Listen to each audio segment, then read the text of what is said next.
तो फ्रांस के राष्ट्रपति इमैनुअल मैक्रों आज जयपुर आ रहे हैं और दोपहर करीब 2:45 पर वो जयपुर एयरपोर्ट पर पहुंचेंगे।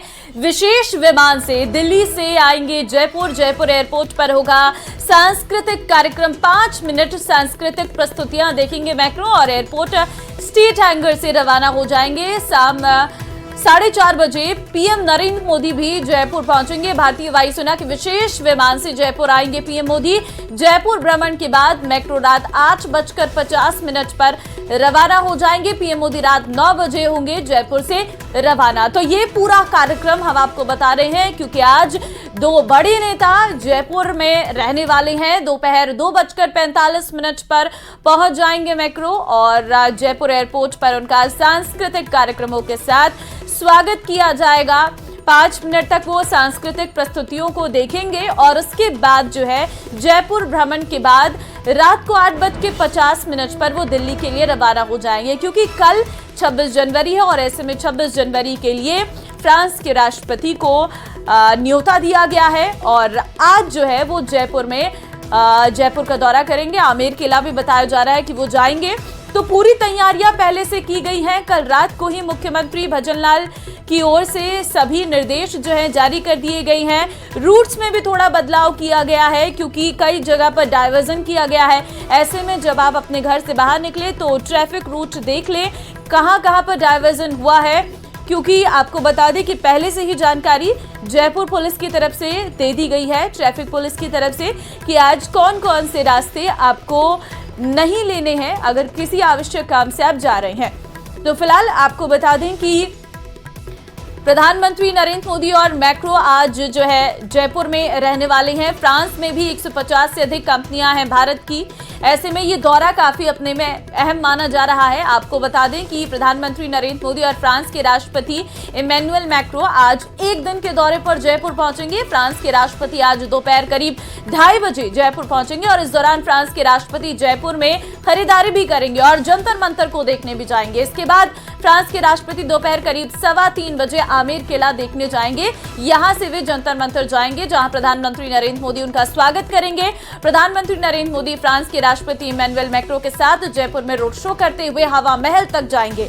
खबर है कि फ्रांस के राष्ट्रपति को ऐसा करवाकर केंद्र सरकार जयपुर को विश्व के पटल पर बड़े पर्यटन स्थल के रूप में स्थापित करेगी।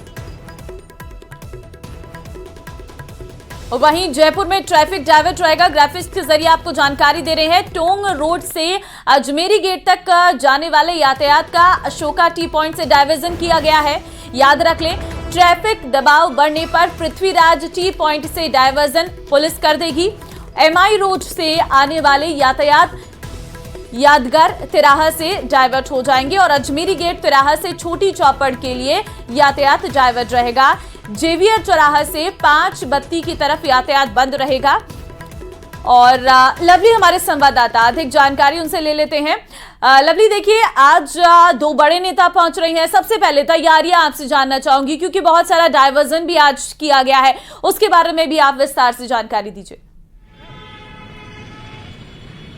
आज देखिए, सबसे पहले तो न्यूज 18 भी अपील करता है जयपुर आने वाले लोगों को और जयपुर के निवासियों को कि वो आज अनावश्यक काम नहीं हो तो परकोटे का और जेएलएन मार्ग का उपयोग करने से पूरी तरीके से बचें। आपको नजारा दिखाते हैं सांगानेरी गेट का, जहां पर देखिए ट्रैफिक डाइवर्जन जो है वो किया गया है। यहां पर बैरिकेडिंग की गई है और बैरिकेडिंग करने के साथ साथ में यहां से वाहनों की एंट्री पूरी तरीके से बंद कर दी गई है। चाहे पुलिस के वाहन हो चाहे आम वाहन हो, कोई भी वाहन यहां से नहीं जा सकेगा। ये पूरा का पूरा घेरा जो है वो एसपीजी ने अपने घेरे में ले लिया है। यहां पर एसपीजी की अभी गश्त जो है कुछ देर पहले संपन्न की गई है और जगह जगह पर ये वो रूट रहेगा जहां से राष्ट्रपति मैक्रो गुजरेंगे। प्रधानमंत्री नरेंद्र मोदी दोपहर बाद करीब 4:30 बजे इस रूट से गुजरेंगे, लेकिन उससे पहले जो राष्ट्रपति हैं फ्रांस के, वो यहां से गुजरेंगे अपनी टीम के साथ में, उनके लोगों के साथ में।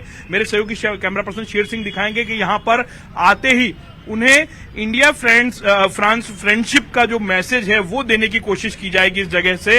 यहाँ पर जो सांगानेरी गेट पर पेंटिंग का काम अभी अंतिम समय में भी किया जा रहा है, आप दिखाने की कोशिश करेंगे सहयोगी शेर सिंह। पीछे पेंटिंग जो आर्ट है हमारे जयपुर की, जो कलर है वो दिखाने की कोशिश की जाएगी यहाँ पर। और आप देख पा रहे हैं सांगानेरी गेट के चारों तरफ जो है बैरिकेटिंग की गई है। बैरिकेटिंग करने के साथ साथ ही जो है यहाँ पर ट्रैफिक डायवर्जन जो है वो भी किया गया है। अलग अलग इंचार्ज जो है वो यहाँ पर घूम रहे हैं। हमारे साथ में इंचार्ज साहब किस तरीके से इंतजामों को अंतिम रूप दे रही है पुलिस? पुलिस पूरी तरह से चाक चौबंद है और पूरी तैयारी के साथ जुटी हुई है। आम लोगों से क्या अपील करना चाहेंगे? आज ट्रैफिक डाइवर्ट है, लोग परेशान ना हो, अब ट्रैफिक में ना फंसे, इसलिए क्या अपील करना चाहेंगे आप लोगों से? हम लोगों से यही निवेदन है कि अखबार में पहले से व्हाट्सएप ग्रुपों में भी बताया गया है डाइवर्जन का, उसी के अनुरूप अपने व्हीकल्स को लाएं और इधर जो परकोटे के अंदर तो कोई पार्क अनावश्यक रूप से वाहन लेकर आना बचे। हाँ बच्चे, परकोटे में तो कोई अलाउ भी नहीं है, कहीं अलाउ नहीं है। तो देखिए परकोटे में कहीं वाहन अलाउ नहीं है, ये नई बात हमें पता लगी। अब देखिए कि यहाँ पर ये जो है अभी भी पेंटिंग के काम को अंतिम रूप दिया जा रहा है। भारत फ्रांस की जो दोस्ती है उसकी तस्वीरें यहाँ पर दिखाने की कोशिश की गई है भारत सरकार की ओर से। ये बैरिकेटिंग है जिसके अंदर पुलिस के जवान रहेंगे, आम लोग रहेंगे। रोड शो के दौरान जिन लोगों को बुलाया गया उनकी एंट्री होगी। यहाँ पर एंट्री का भी एक तय समय है, आईडी कार्ड के आधार पर एंट्री जो है वो एसपीजी के द्वारा जो नियम बनाए गए हैं उनके द्वारा एंट्री दी जाएगी। फ्रांस की जो सुरक्षा एजेंसीज हैं वो भी यहाँ पर पहुंची हुई हैं, उन्होंने भी सुरक्षा व्यवस्था का अंतिम जायजा अब से कुछ ही देर पहले लिया है। फ्रांस के लोगों ने एसपीजी की सुरक्षा पर पूरा विश्वास जो है वो जाहिर किया है। पूरी तरीके से भारत सरकार की मेजबानी जो है वो राष्ट्रपति जो है फ्रांस के वो देख लेंगे आज, और राजस्थानी व्यंजन जो है वो डिनर में उनको परोसे जाएंगे। उससे पहले देखिए एक एक करके बारीकी से कार्यक्रम की बात कर लेते हैं। सबसे पहले उनका कार्यक्रम है, सीधे ही जो राष्ट्रपति अपने दल के साथ में जयपुर एयरपोर्ट पर आएंगे 2:30 बजे के आसपास, 2:40 के आसपास, और 3:15 बजे का समय मुकर्रर किया गया है। आमेर फोर्ट पर उनका स्वागत होगा, हाथी जो है उन्हें सलामी देंगे, 10 हाथी लाइन से सलामी देंगे। उसके बाद में जो राजस्थान के राज्यपाल हैं, राजस्थान के मुख्यमंत्री हैं, वो उनके प्रोटोकॉल में मौजूद रहेंगे। भारत के विदेश मंत्री प्रोटोकॉल में मौजूद रहेंगे। एस जयशंकर वो रात को पहुंच चुके हैं।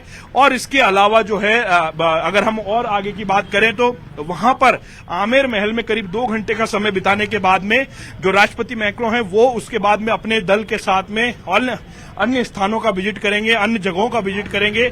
जल महल की पाल पर भी वो उनका काफिला जो है वो रुक सकता है। उसके बाद में वो जंतर मंतर पहुंचेंगे। जंतर मंतर पर प्रधानमंत्री नरेंद्र मोदी पहले से मौजूद रहेंगे। 4:30 बजे के आसपास प्रधानमंत्री जयपुर पहुंच जाएंगे। 4:35 के आसपास बुलंदशहर से प्रधानमंत्री का विमान जो है, विशेष विमान, वो जयपुर आ रहा है। और बुलंदशहर में लोकार्पण करने के बाद में प्रधानमंत्री नरेंद्र मोदी जयपुर में होंगे। जयपुर में वो उद्घाटन करेंगे और उद्घाटन कार्यक्रम के बाद में वो जयपुर के अंदर जो बैठक होगी भारत फ्रांस फ्रेंडशिप को लेकर के एक महत्वपूर्ण करार जो होने जा रहा है आज के जयपुर से, वो जयपुर आज एक इतिहास लिखने जा रहा है, उसको लेकर के बैठक जो है वो होने जा रही है। और बैठक में रामबाग पैलेस जो कि ताज ग्रुप का एक बड़ा होटल है, आप बताते हैं कि देश का नंबर 1 होटल उसे की कैटेगरी में उसे रखा गया। वहां पर सुरक्षा व्यवस्था पूरी तरीके से चाक चौबंद है।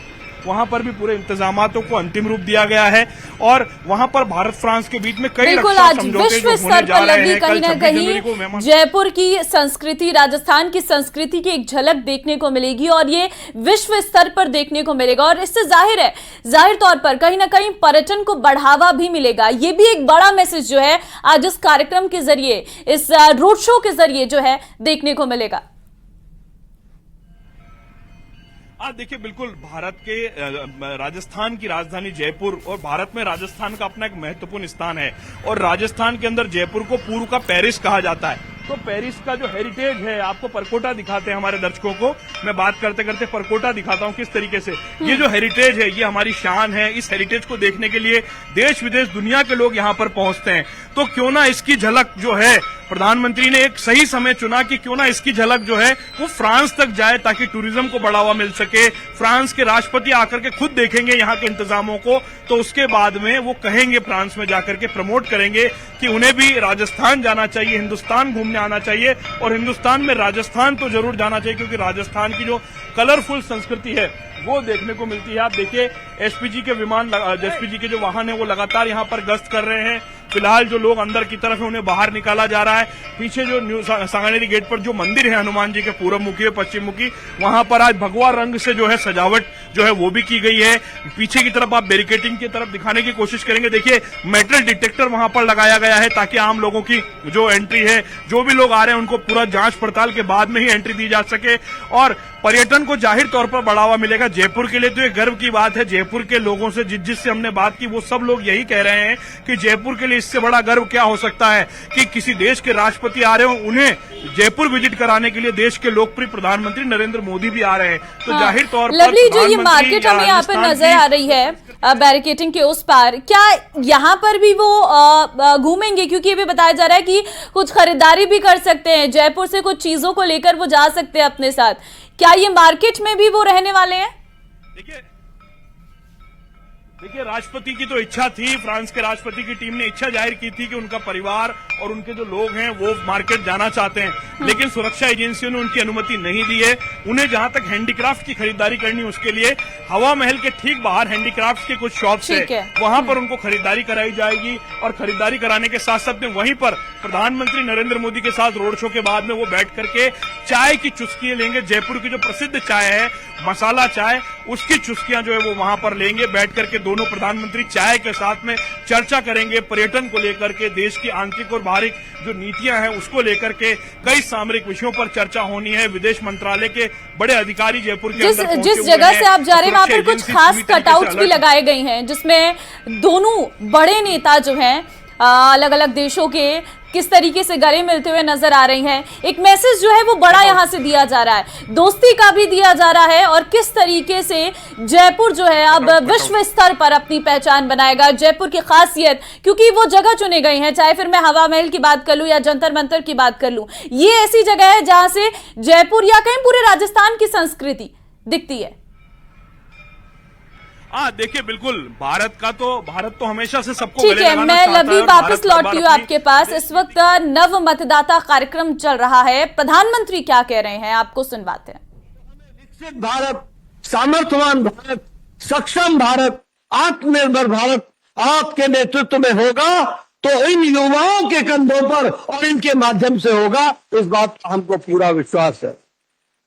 और इसी विश्वास को लेकर हम सब लोग आगे चले हैं और इसी को ध्यान में रखते हुए आज एक बहुत सुंदर प्रस्तुतिकरण भी आपके वक्तव्य के पहले, जो देश में युवा सोचता है, जो उसकी आकांक्षाएं हैं, उसको हम सब लोगों को यहां एक छोटे से प्रस्तुति में देखने का मौका भी मिलेगा।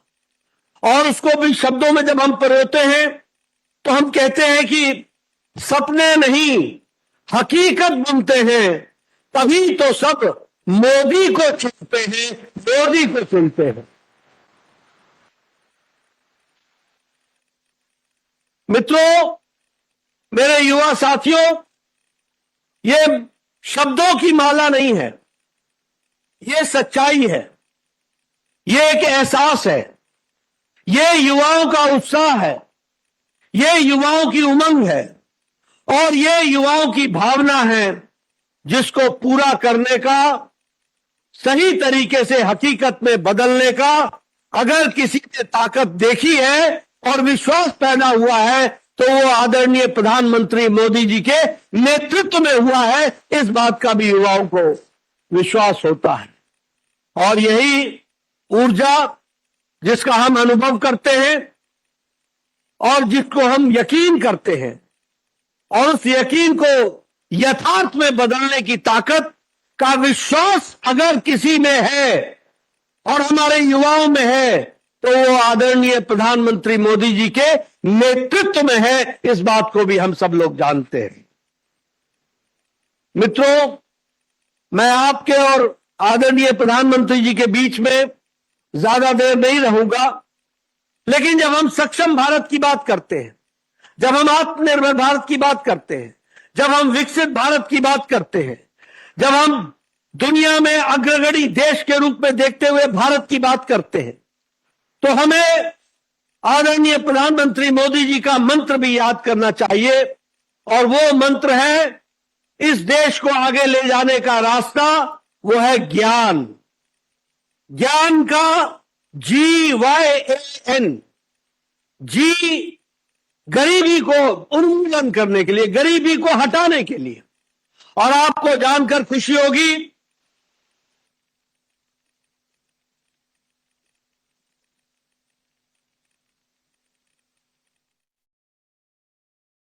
तो नमो नव मतदाता सम्मेलन जो है किया जा रहा है भारतीय जनता पार्टी युवा मोर्चा के द्वारा, क्योंकि आज जो है जिसमें यहां से कुछ ही समय बाद प्रधानमंत्री नरेंद्र मोदी भी जो है जो नव मतदाता हैं उनके साथ संवाद करते हुए नजर आएंगे। कार्यक्रम में राज्यपाल कलराज मिश्र भी जुड़े हुए हैं और इस वक्त आप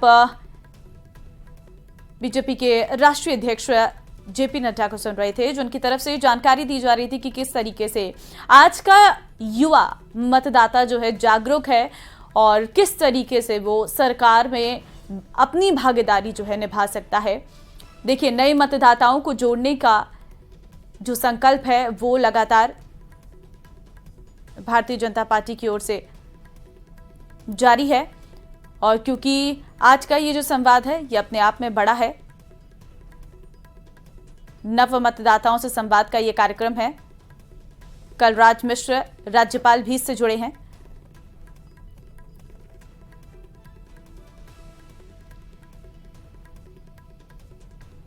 किसी ने नहीं सोचा था, लोग किसान नेता की बात जरूर करते थे लेकिन किसान की चिंता नहीं हुई।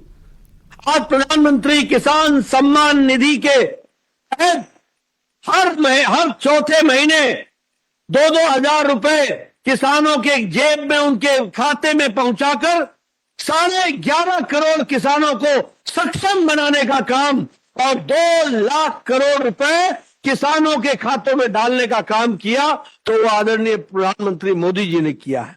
और उसी के साथ साथ अगर हम देखें तो चाहे नीम कोटेड यूरिया हो, ईच ड्रॉप मोर क्रॉप हो, चाहे सॉइल हेल्थ कार्ड हो और चाहे प्रधानमंत्री फसल बीमा योजना हो, ये सभी योजनाओं ने हमारे अन्नदाता को सक्षम किया है। और सबसे अंत में मैं कहूंगा, एन स्टैंड्स फॉर नारी शक्ति, महिलाओं की शक्ति।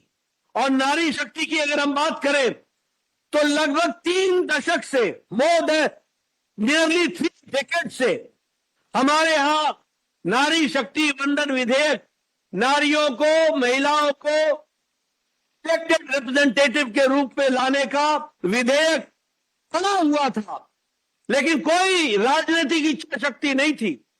ये प्रधानमंत्री मोदी जी के नेतृत्व में 30 साल का, 3 दशक का पड़ा हुआ विधेयक 3 दिन के अंदर पारित करके नारी शक्ति वंदन विधेयक को हम लोगों ने, आदरणीय प्रधानमंत्री जी ने उसको पारित किया है। और इसको पारित करने का मतलब यह है कि अब आने वाले समय में जब विधानसभा के चुनाव होंगे और 2029 में जब लोकसभा के चुनाव होंगे तो 33% रिप्रेजेंटेशन महिलाओं का होगा जो हमारे पार्लियामेंट में आएंगी। और इस तरीके से युवाओं को जोड़ा है। मित्रों, हम सब लोग आदरणीय प्रधानमंत्री जी की बातों को सुनने के लिए आतुर हैं, इसलिए आपका ज्यादा समय नहीं लूंगा, लेकिन फिर भी जो ये प्रस्तुतिकरण हम अभी करने वाले हैं और जिसके बारे में कहा कि सपने नहीं हकीकत बनते हैं तभी। तो नव मतदाता सम्मेलन ये चल रहा है और फिलहाल अब खबरों में जरा आगे बढ़ते हैं। और प्रधानमंत्री मोदी आज पश्चिम यूपी से लोकसभा चुनाव के लिए चुनावी शंखनाद करने जा रहे हैं। आज बुलंदशहर में प्रधानमंत्री मोदी की जनसभा होगी जिसमें पीएम मोदी पश्चिम यूपी को 20,700 करोड़ की 46 विकास परियोजनाओं की सौगात देंगे। खास बात यह है कि पीएम मोदी ने 2014 में ही बुलंदशहर से ही चुनाव प्रचार की शुरुआत की थी और एक बार फिर पीएम मोदी बुलंदशहर से चुनावी शंखनाद करने जा रही हैं। और पीएम मोदी कल्याण सिंह के नाम पर medical college dedicated front corridor के एक सेक्शन का भी लोकार्पण करेंगे। पीएम मोदी दोपहर 1 बजे बुलंदशहर के नवादा में जनसभा को संबोधित करेंगे और बुलंदशहर में पीएम मोदी की रैली में लाखों की भीड़ के पहुंचने की संभावना है। तो आज एक बड़ी रैली बुलंदशहर में प्रधानमंत्री की तस्वीर आपको दिखा रहे हैं। तैयारियां पूरी कर ली गई हैं और दोपहर में आज एक बड़ी जनसभा को संबोधित यहां पर प्रधानमंत्री करेंगे।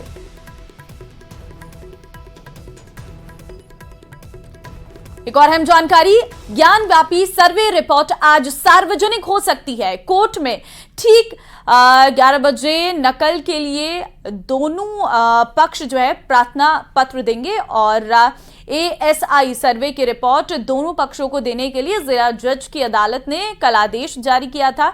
शाम तक रिपोर्ट दोनों पक्षों को मिलने की संभावना है। अगर आज रिपोर्ट नहीं मिली तो फिर सोमवार तक का इंतजार करना पड़ सकता है, क्योंकि 3 दिन कोर्ट बंद रहेंगे। सर्वे रिपोर्ट करीब 1000 पन्ने की है, जिसे ASI टीम ने बंद लिफाफे में कोर्ट को सौंपा था।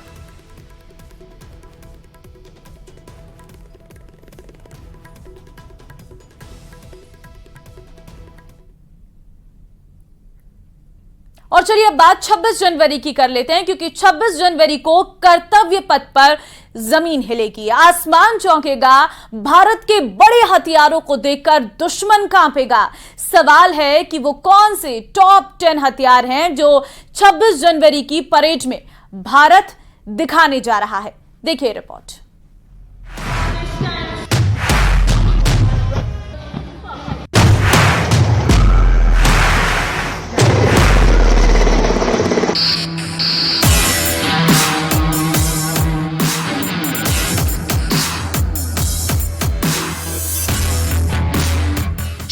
जनवरी को कर्तव्य पथ पर जमीन हिलेगी, आसमान चौंकेगा, भारत के बड़े हथियारों को देखकर दुश्मन कांपेगा।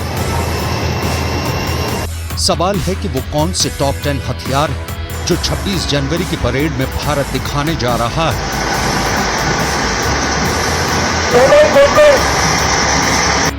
हथियार नंबर 1 T-90 टैंक, हथियार नंबर 2 MRSAM यानी मध्यम दूरी की एयर डिफेंस मिसाइल, हथियार number 3 Pinaka multi barrel rocket launcher, हथियार नंबर 4 प्रचंड अटैक हेलीकॉप्टर, हथियार नंबर 5 नामिका यानी नाग एंटी टैंक मिसाइल कैरियर।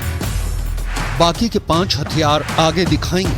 पहले देख लीजिए कि इन हथियारों ने फौज को कैसे हथौड़े वाली ताकत दे दी है। ऐसा हथौड़ा जिसके वार के बाद दुश्मन फिर उठने की हिम्मत नहीं करेगा, वो दम तोड़ देगा। T-90 टैंक से लेकर Pinaka multi barrel rocket launcher और प्रचंड हेलीकॉप्टर से लेकर नाग एंटी टैंक सिस्टम, ये सब हथियार मिलकर ऐसी फायर पावर देते हैं जो किसी भी स्ट्राइक कोर की सबसे बड़ी ताकत कही जाएगी। यानी मैन पावर के साथ मशीन पावर, क्योंकि इसमें फौजियों के साथ टैंक भी, आर्टिलरी भी, अटैक हेलीकॉप्टर भी, एंटी टैंक सिस्टम भी और दुश्मन के हमले को रोकने वाली एयर डिफेंस मिसाइल भी है। इनमें Pinaka multi barrel rocket launcher के लिए अब नया रॉकेट तैयार किया जा रहा है। ऐसा रॉकेट जो 200 किलोमीटर तक वार कर सके। अभी इसके रॉकेट 45 किलोमीटर वाली रेंज के हैं और उन्हें 75 किलोमीटर तक बढ़ाने की बड़ी पहल की गई। लेकिन पिनाका जब 200 किलोमीटर तक हमला करेगा तो ये किसी मिसाइल लॉन्चर से कम नहीं होगा, ठीक वैसे ही जैसे अमेरिका का हाईमार्स मल्टी रॉकेट सिस्टम है। गणतंत्र दिवस पर LCH भी उड़ेगा, यानी प्रचंड अटैक हेलीकॉप्टर। ये जमीनी टारगेट, हवाई टारगेट दोनों पर हमला कर सकता है। इसमें एंटी टैंक मिसाइल भी लगी, रॉकेट भी लगे और एयर टू एयर मिसाइल भी लगी हुई है। यानी ये गोली भी बरसाता है, ये रॉकेट की बौछार भी करता है, ये गाइडेड मिसाइल से भी हमला करता है। टैंक टू टैंक ये दुश्मन के हेलीकॉप्टर और ड्रोन के अलावा एक रेंज तक उसके विमानों को भी मार सकता है। इन सब के साथ टैंक पावर में सबसे फुर्तीले T-90 पर भी सबकी निगाहें। भारत के पास 4000 से ज्यादा टैंक है और इनमें सबसे ज्यादा तादाद T-72 टैंक की है, यानी करीब 2500। भारत के पास करीब 1500 T-90 टैंक है, जबकि अर्जुन टैंक की तादाद 124 से 150 के बीच है। टैंकों की तादाद या इनको आधुनिक बनाने के लिए लगातार काम चल रहा है, क्योंकि भारत के दो पड़ोसी मुल्क चीन और पाकिस्तान के कारस्तानियों का लेखा जोखा धोखे वाला है। इसलिए गणतंत्र दिवस पर बड़े हथियार दिखाए जाते हैं, बड़े खतरनाक फाइटर जेट उड़ाए जाते हैं इस बार भी वायुसेना 54 विमानों के साथ दिल्ली के आसमान को उस तूफानी गड़गड़ाहट से भर देगी जिसकी गूंज इस्लामाबाद और बीजिंग तक पहुंचेगी। इस बार भी 26 जनवरी से पहले उत्तर भारत के तमाम एयरबेस बहुत ज्यादा एक्टिव है। अंबाला से लेकर सिरसा और आदमपुर से बरेली तक बहुत हलचल है। ये वो एयरबेस हैं जो पाकिस्तान और चीन दोनों के खिलाफ सबसे खास एयरबेस माने जाते हैं। हर तरफ तैयारी देखने लायक है, इसलिए अब बाकी के 5 हथियार भी देख लीजिए जो गणतंत्र दिवस की परेड में दिखाए जा रहे टॉप 10 वेपन सिस्टम में शामिल हैं। हथियार नंबर 6 C-17 ग्लोब मास्टर, हथियार नंबर 7 राफाल फाइटर जेट, हथियार नंबर 8 सुकोई 30 MKI, हथियार चलिए सीधे आपको नव मतदाता सम्मेलन में लिए चलते हैं। प्रधानमंत्री क्या कह रहे हैं वो आपको सुनवाएंगे। होते ही अब आप देश के डेमोक्रेटिक प्रोसेस का सबसे महत्वपूर्ण हिस्सा बन गए हैं। मेरे युवा साथियों, आप सभी के लिए ये टाइम पीरियड, ये काल चक्र 2 वजहों से बहुत अहम है। एक, आप सभी ऐसे समय में वोटर बने हैं जब भारत का अमृतकाल शुरू हुआ है, और दूसरा, कल 26 जनवरी को देश अपना 75वां गणतंत्र दिवस मनाएगा। अगले 25 साल आपके लिए भी और भारत के लिए भी, दोनों के लिए बहुत ही महत्वपूर्ण है। आपको अगले 25 साल अपना और भारत दोनों का भविष्य तय करना है। इन 25 वर्षों में आप कई बार अपने मताधिकार का प्रयोग करेंगे। ऐसे में जिले, प्रदेश और देश के स्तर पर होने वाले सारे चुनावों में आपकी जिम्मेदारी सबसे बड़ी होगी। आज जब देश 2047 तक विकसित भारत बनने के लक्ष्य पर काम कर रहा है, तो आपका वोट ये तय करेगा कि भारत की दिशा क्या होगी। जिस तरह, याद रखिए दोस्तों, जिस तरह 1947 से 25 साल पहले भारत के नौजवानों पर देश को स्वतंत्र कराने का दारोमदार था। चलिए वक्त एक छोटे से ब्रेक का है, फौरन लौटते हैं।